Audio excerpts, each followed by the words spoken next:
So how do you do it? So first thing is you stand up and you check in with your mountain like you do for to start every basic mindful movement practice.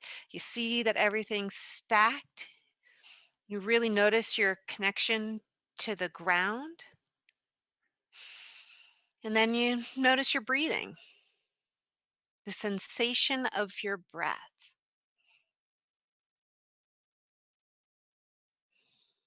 And then you're going to just shift your weight into your left foot and start to lift your right foot very consciously. And notice the moment where your whole foot is off the ground.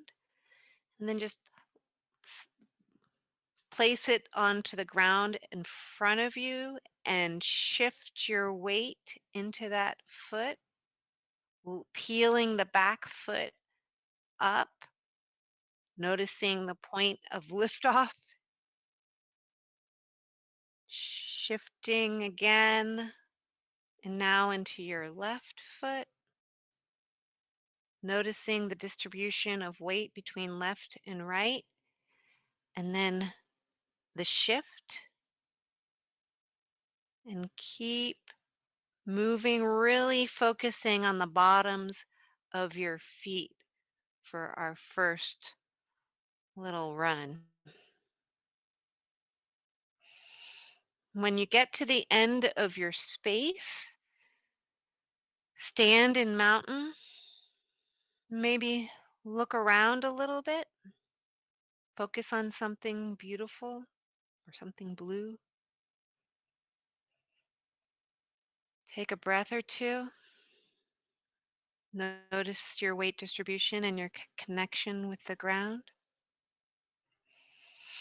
Then turn around and do it again. Slowly, super slow mo,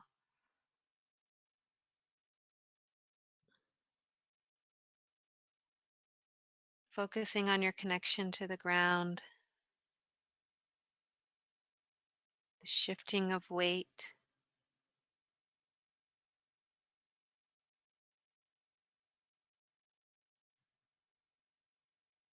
And when you get to the end of whatever your run is, look around,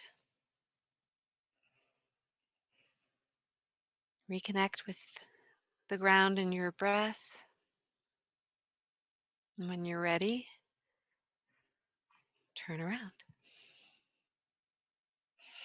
Maybe focus on something else besides your feet. Maybe notice what your knees are doing as you take these steps, or the contraction of your leg muscles and the release of your leg muscles as you take your steps.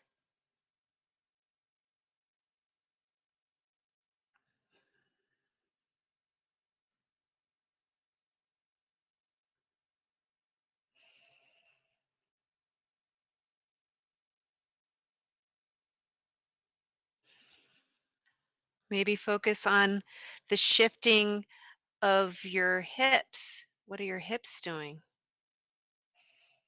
How much core do you need? Belly engagement.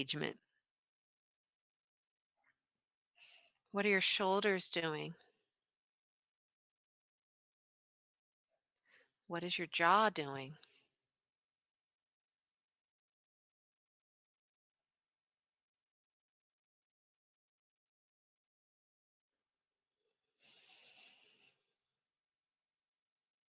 What is your breath doing?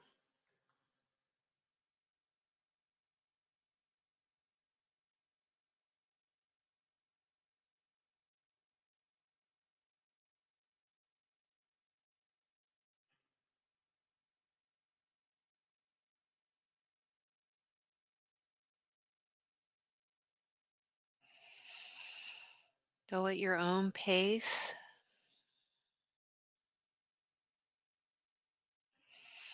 Maybe shift your focus onto a different area with each little run.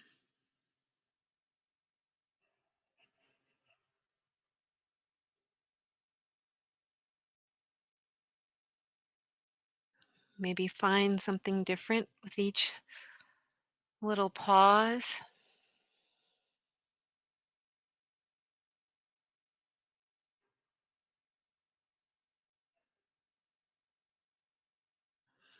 If you find yourself starting to get bored or distracted, um, maybe count your steps or count your breaths.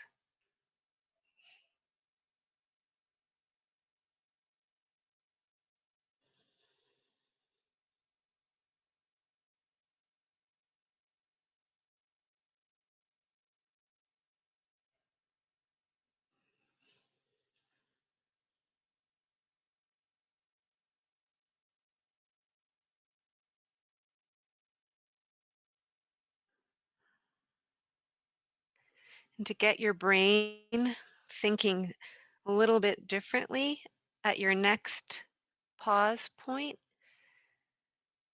instead of turning around, try walking backwards.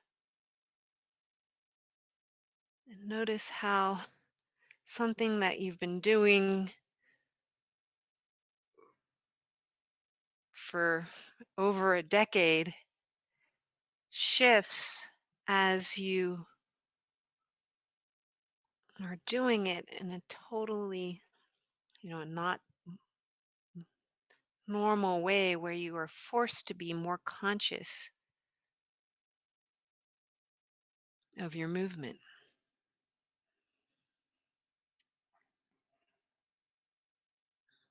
And as you're doing this, it forces you to be present. And if you find yourself speeding up too much, maybe slow down so that you can maintain a conscious awareness that you're choosing to take your steps. And you're aware of all of the shifts throughout your body to make locomotion happen.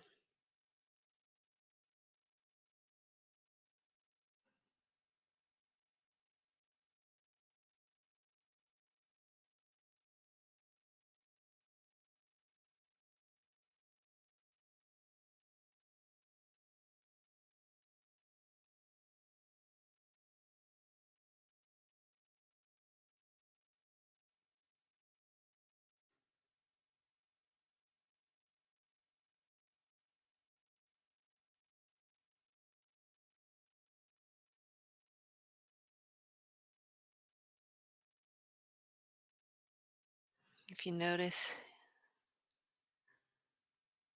your mind chattering, see if you can focus on the bottoms of your feet or your breath.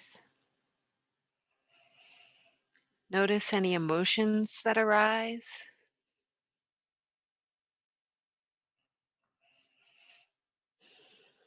Anxiety, boredom, general fidgetiness are all common.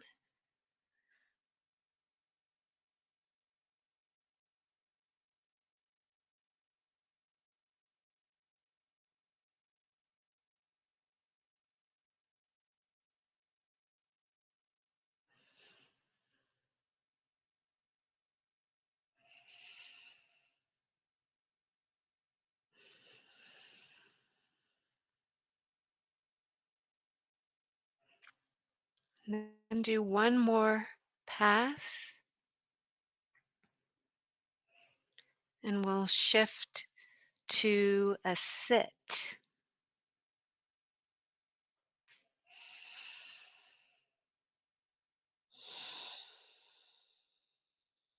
So find a seat that you can hold for 5 or 10 minutes. I'm going to sit in a chair. I can be a little closer.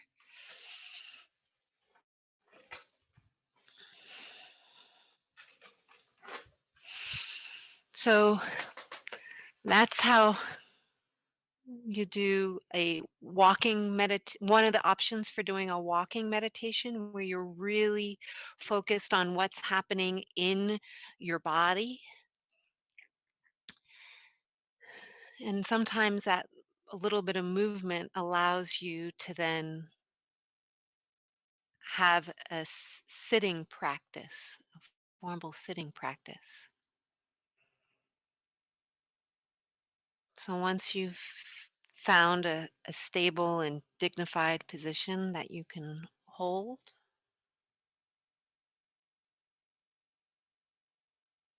focus on your breathing. If you'd like to use an anchor, you find your anchor for today.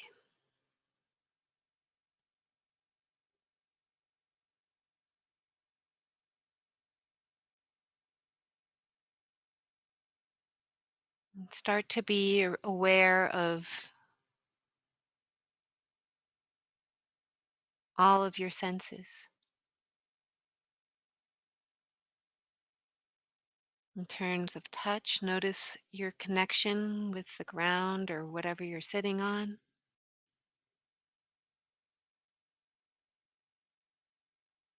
Notice the movement, feel the movement of your body as you breathe.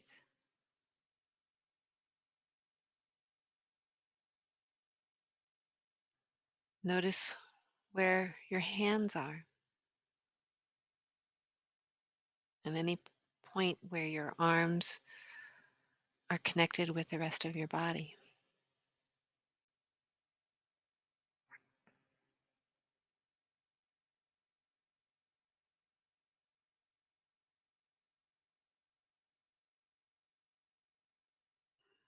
People think that you're have a preconception that your eyes need to be closed, but that's not the case at all. In fact, many Zen traditions ask you to keep your eyes open so that you don't fall asleep in your sitting practice. If you have a window nearby, maybe look outside. Find something living or something pleasant to look at.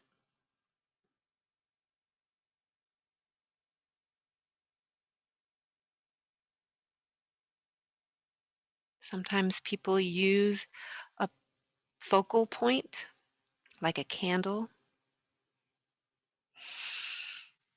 I have what's called a mind jar. It's glitter in a, a jar of water and glitter glue. And you can't, I don't know if you can see it.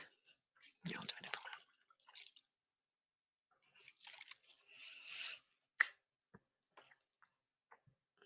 But watching the jar slowly settle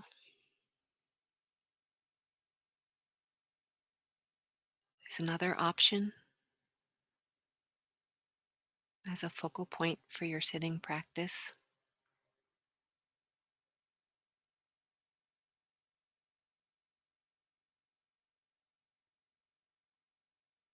If you have a lava lamp or a fish tank, those are great things to focus on.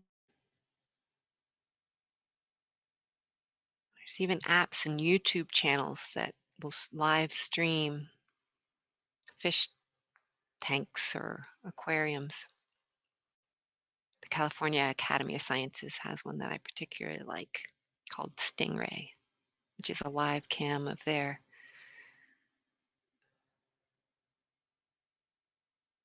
reef tanks.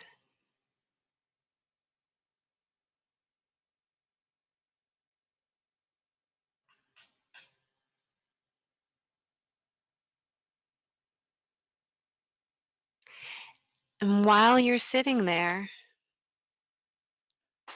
it's okay to have movement as you find stillness.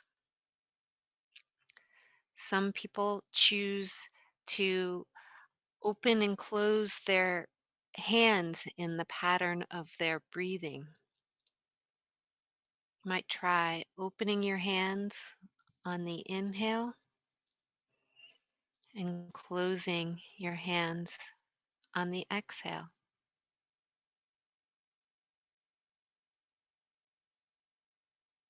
For some people, that's the focus that they need to be able to be present.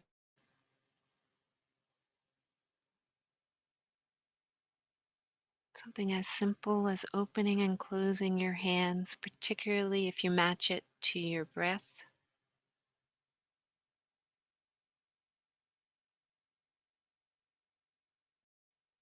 can make you allow you to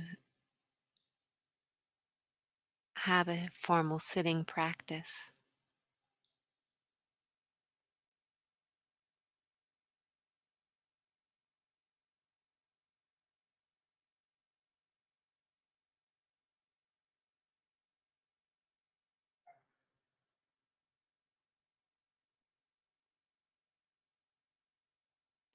Another option for movement within stillness is called five finger breathing.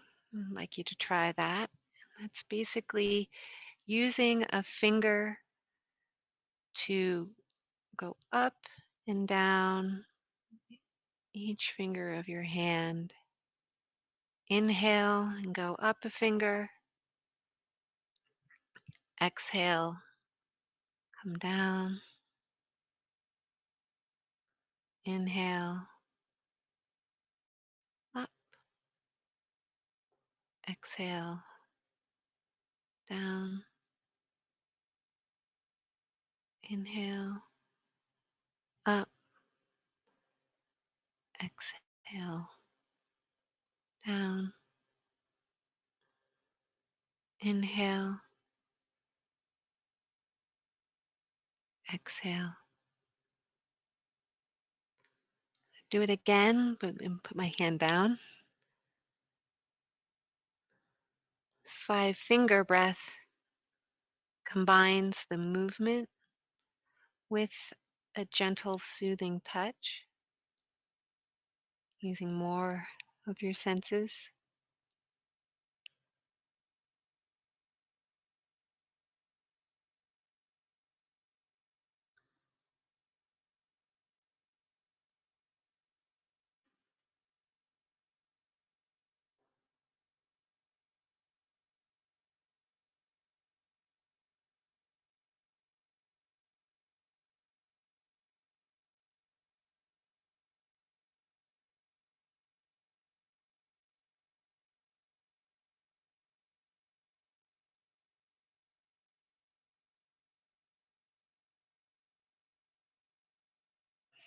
The other movement that is commonly used in a formal sitting meditation practice is to use a mala.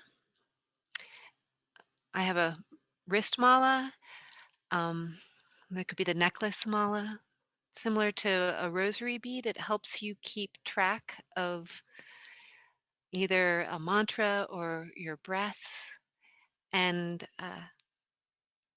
and it allows you to have that sort of text. What do you call it? Textile, the tactile um, movement as you move through your mala. So with each bead, you might use an inhale and an exhale, a full breath, counting your breaths with your mala.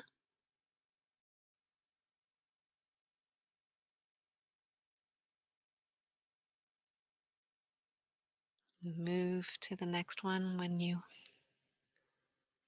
complete a breath.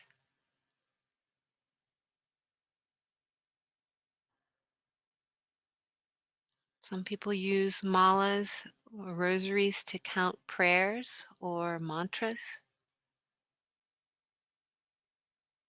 or affirmations. Doesn't have to be something in Sanskrit or Pali. It could be,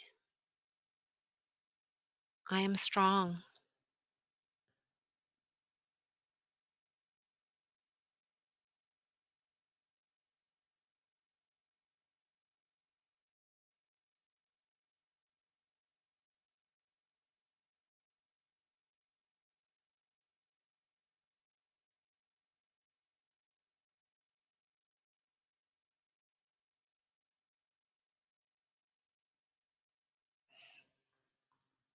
And then as you're addressing your senses, don't forget sound.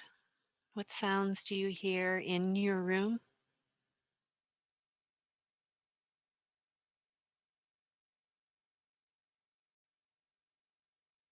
What sounds do you hear farther away?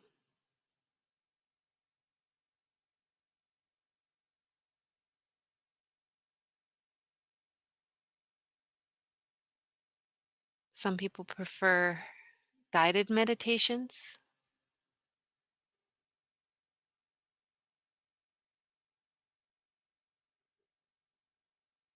Some people thoughtfully listen to music consciously, not as a distractor, but as a focus.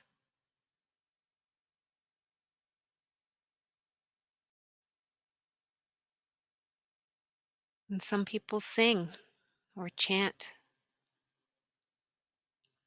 as part of their sitting meditation practice.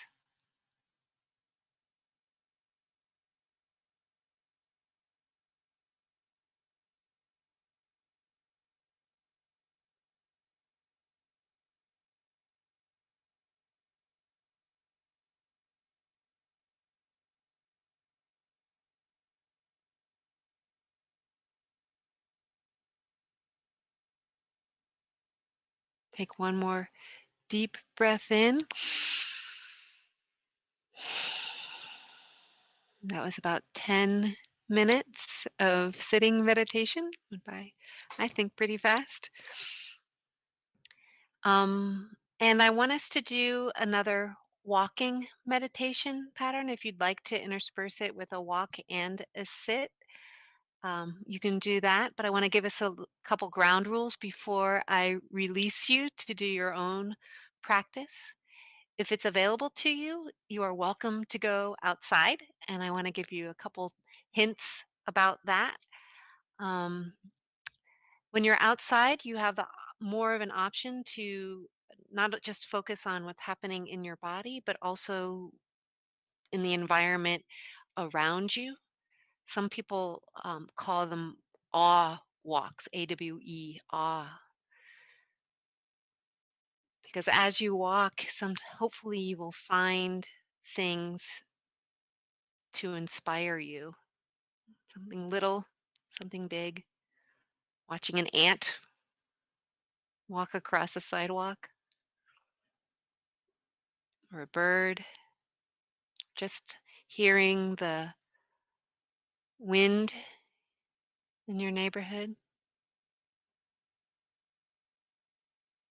If you can and wanted and have have access to grass or sand or whatever, try walking without small space walking barefoot.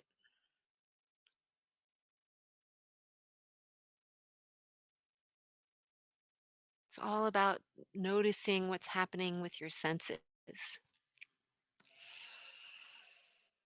Now, you did that very slowly. If you want to have a more natural walking pattern, then really just focus in on the stimulus, or notice what's happening in your body as you take your steps. You could also go on a hike or even a run or dance. I'm going to ask you to not have your phone, um, or at least not use it as a distractor, in terms of don't listen to music if you're doing a walk, or um, don't listen to a podcast. Be present in your environment. And if you're in with other people, ask them to be silent with you. And if you dogs are okay, if you're taking a dog for a walk, that can be very um, a great way to do a mindful walk. If you aren't going to be going outside, I recommend that you find a window for one of your runs to look at outside, as you end one of your passes. And so you've got 20 minutes left in class, and I encourage you, if you can get outside, go for a quick walk. Um, and if not, do a 10 to 15 minutes inside and then maybe a final sit. But I'm going to release you to do your walk. Stick around if you have any questions or concerns. But thank you all for joining us today and namaste.